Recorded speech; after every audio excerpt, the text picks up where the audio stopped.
Magandang umaga mula sa Pag-asa Weather Forecasting Center. Ito na ang ating update sa magiging tayan ng panahon sa susunod na 24 oras. Patuloy nating minomonitor itong low pressure area sa loob ng ating Philippine Area of Responsibility.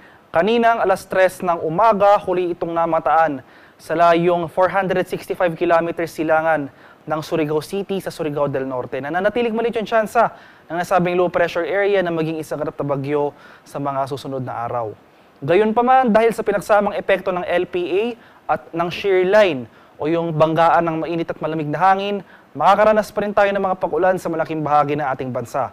Asahan natin itong mga kalat-kalat na pag-ulan na may pakulog at pakidlat sa buong Visayas, itong southern portion ng Kabikulan at itong mga northern at eastern sections ng Mindanao. Samantala, ito namang northeast monsoon o yung malamig na hanging amihan ay patuloy na umiiral sa nalalabing bahagi ng Luzon. Kaysa nabanggit na lugar, asahan natin itong generally fair weather conditions. May mga kaulapan pa rin tayo inaasahan sa eastern section ng Luzon area. And for the rest of Mindanao ay mostly cloudy tayo ngayong umaga. Asahan natin na posibleng bumagsak yung mga malalakas na buhos ng ulan na dulot ng localized thunderstorms mamayang hapon hanggang sa gabi.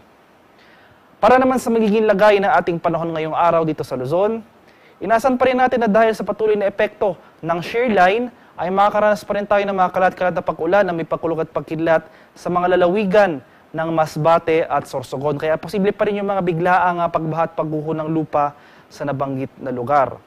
Samantala, dahil naman sa northeast monsoon o hanging amihan, itong eastern sections o yung ilang eastern sections ng Luzon, makakaranas ng mga kaulapan. Kung may mga pag-ulan man, ito yung mga light rains lamang, particular na sa mga areas ng Cagayan Valley, Apayao at sa nalalabing bahagi ng Bicol Region.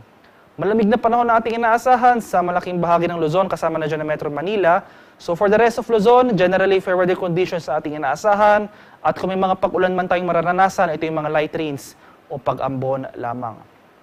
Sa bahagi naman ng Visayas at Mindanao, buong Visayas at itong northern at eastern sections ng Mindanao, particular na sa mga rehiyon ng Northern Mindanao, Caraga at Davao Region, patuloy na makakaranas ng maulan na panahon dahil sa pinagsamang epekto nitong low pressure area at ng shear line. Kaya patuloy tayong maging handa at alerto sa mga banta ng biglang pagbaha at pagguho ng lupa, lalong-lalo na kung tuloy-tuloy ang pag-ulan na mararanasan. Ugaliin rin mag-monitor ng mga ini-issuing heavy rainfall warnings ng ating mga Pag-asa Regional Centers sa ating mga lokalidad. At sa nalalabing bahagi ng Mindanao ay mas maaliwalas na panahon na ating inaasahan. Asahan pa rin natin yung mga pag-ulan na dulot ng localized thunderstorms. Kadalasan nangyayari yan sa hapon hanggang sa gabi. At sa kalagay naman ating karagatan, may gale warning pa rin tayo nakataas sa mga dagat baybayin ng Batanes, Ilocos Norte, sa bahagi ng Ilocos Sur, La Union, Pangasinan, sa Cagayan, kabilang na dyan ang Babuyan Islands, sa bahagi ng Isabela, Aurora, northern coast ng Quezon, kabilang na dyan ang Polillo Islands, sa mga ilang baybayin ng Camarines Norte, ilang baybayin ng Albay, sa bahagi ng Calayan Islands. May gale warning rin nakataas sa ilang baybayin ng Sorsogon, northern at eastern coasts ng Catanduanes, northern at eastern coasts ng Northern Samar, at itong eastern coast ng Eastern Samar. Kaya sa ating mga kababayang mangingisda at may mga maliliit na sasakyang pandagat sa mga nabanggit na lugar, kung maaari ay huwag po muna tayong pamalaot dahil makakaranas pa rin tayo ng maalon hanggang sa napakalong karagatan na dala nitong bugso ng hanging amihan. At para naman sa ating 3-day extended weather outlook sa mga piling syudad ng ating bansa, bukas, araw ng Lunes, malaking bahagi ng Luzon makakaranas ng magandang panahon. So sa mga areas ng Northern at Central Luzon, so sa mga cities ng Metro Manila at Baguio City, asahan natin yung magandang panahon, generally fair weather conditions, may mga chance pa rin ng mga isolated light rains. Sa bahagi naman ng Legazpi City and most of Bicol Region, asahan pa rin natin yung mga kaulapan, pero pag may mga pag-ulan man tayo mararanasan, ito yung mga pag-ambon lamang na dala ng hanging amihan. At sa malaking bahagi naman ng Visayas at itong northern at eastern sections ng Mindanao, so sa mga areas ng Metro Cebu at Metro Davao, asahan natin na magpapatuloy itong maulan na panahon na dala ng pinagsamang epekto ng shear line at itong low pressure area. Pagsapit naman ng Martes hanggang sa Merkules, magpapatuloy yung panahon sa malaking bahagi ng Luzon. Generally fair weather sa bahagi ng Northern at Central Luzon. May mga kaulapan pa rin tayo mararanasan na dala ng amihan sa bahagi ng Kabikulan at magpapatuloy yung mga malalakas sa pag-ulan na dala ng shear line at low pressure area sa malaking bahagi ng Visayas.